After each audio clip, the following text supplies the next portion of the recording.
मोदी जी का बड़ा ऐलान, अब की बार 400 से पार, 400 पार। क्या, कितना सही कितना फसाना, तमाम चीज़ों पर चर्चा करेंगे।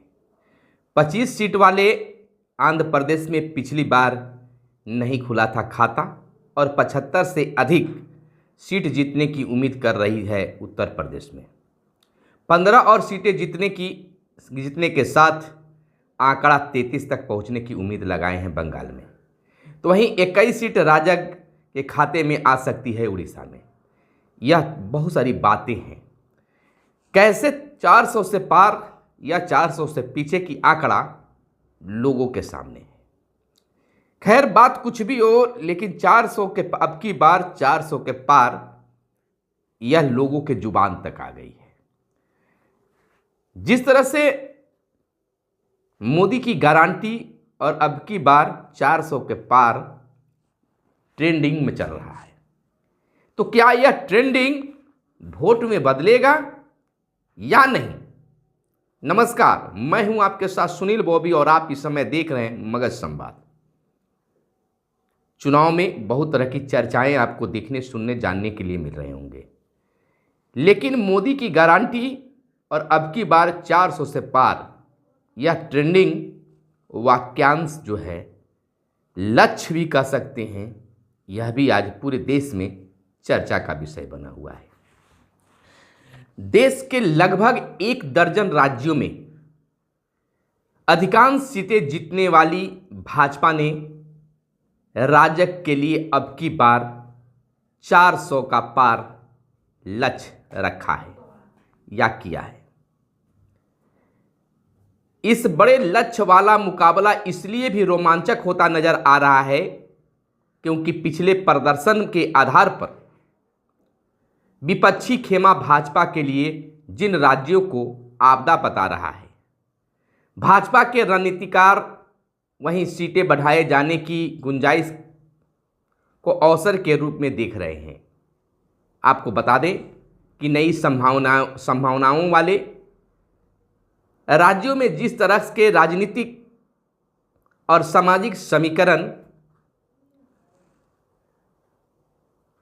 बैठाने का प्रयास किया जा रहा है, उसके भरोसे भाजपा के राजनीतिकार जो हैं, राजनीतिकारों में या उनका मानना है कि उत्तर प्रदेश, बंगाल, उड़ीसा, तेलंगाना, आंध्र प्रदेश और तमिलनाडु में पार्टी इस बार बेहतर प्रदर्शन कर सकती है। केरल में भी नए समीकरण के साथ भाजपा खाता खोलने की उम्मीद लगा रखी है या कर रही है, कह सकते हैं। बात अगर उत्तर प्रदेश की कर ले तो उत्तर प्रदेश में 71 अकेले और 2 सहयोगियों के साथ कुल 73 सीटें जीतकर भाजपा ने 2014 में सर्वश्रेष्ठ प्रदर्शन किया था, यह मानना पड़ेगा। 2019 में सपा बसपा गठबंधन के बावजूद भी भाजपा अपने सहयोगी दल के साथ 64 सीटें जीतने में सफल रही थी। वहीं पिछले मुकाबले की तुलना में 9 सीटें कम हो गई थी, जिन्हें बढ़ाने की जुगत चल रहे हैं, जतन चल रहे हैं, प्रयास किए जा रहे हैं। राष्ट्रीय लोक दल के अध्यक्ष जयंत चौधरी और सुहेल देव भारतीय समाज पार्टी के अध्यक्ष ओम प्रकाश राजभर के साथ आने से पश्चिम और उत्तर पूर्वी उत्तर प्रदेश में कई सीटों के समीकरण भाजपा अपने पक्ष में मजबूत होते देख रही है। भाजपा के रणनीतिकार सहयोगियों के साथ इस बार 80 में से 75 से अधिक सीटें जीतने की उम्मीद कर रहे हैं। इस बार बसपा ने एकला चलो का नारा दिया है। वहीं 2017 के विधानसभा चुनाव में कांग्रेस सपा का गठबंधन देख चुकी है। भाजपा इस गठजोड़ को चुनौती मानकर नहीं चल रही है। यह भी बहुत बड़ा चीज है, आपको समझना चाहिए।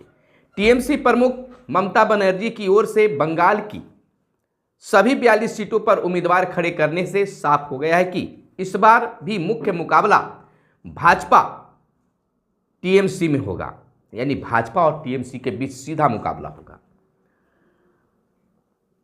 आपको बता दें कि पिछली बार यदि भाकपा और कांग्रेस का गठबंधन पिछली बार की तरह बना तो कुछ सीटों पर मुकाबला त्रिकोणीय भी हो सकता है, लेकिन संदेह खाली की घटना के बाद भाजपा के आक्रामक तेवर ने टीएमसी के खिलाफ भाकपा व कांग्रेस के लिए ज्यादा जमीन छोड़ी नहीं है। यहां पिछली बार भाजपा को 18 और टीएमसी को 22 सीटें मिली थी। कांग्रेस 2 सीटों पर सिमट गई थी। भाजपा पहले से यहां 33 सीटों पर मजबूती, कह सकते हैं कि मजबूती से लाइनें लड़ने और उसमें 25 से अधिक सीटें जीतने की रणनीति पर काम कर रही थी। पर आज स्थिति कुछ और है। संदेह खाली की घटना के बाद बदले माहौल को देखते हुए पार्टी के एक वरिष्ठ रणनीतिकार का मानना है इस बार भाजपा यदि 32 या 33 सीटें भी जीत ले तो आश्चर्य नहीं होना चाहिए। उड़ीसा में बीजेपी से तालमेल, तेलंगाना में बीआरएस का ढलान पे चर्चा करना चाहेंगे। उड़ीसा में भले ही सीट बंटवारे को लेकर खींचतान जारी हो, पर भाजपा के एक वरिष्ठ नेता ने साफ किया कि किसी न किसी रूप में बीजेपी और भाजपा का साथ आना तय है।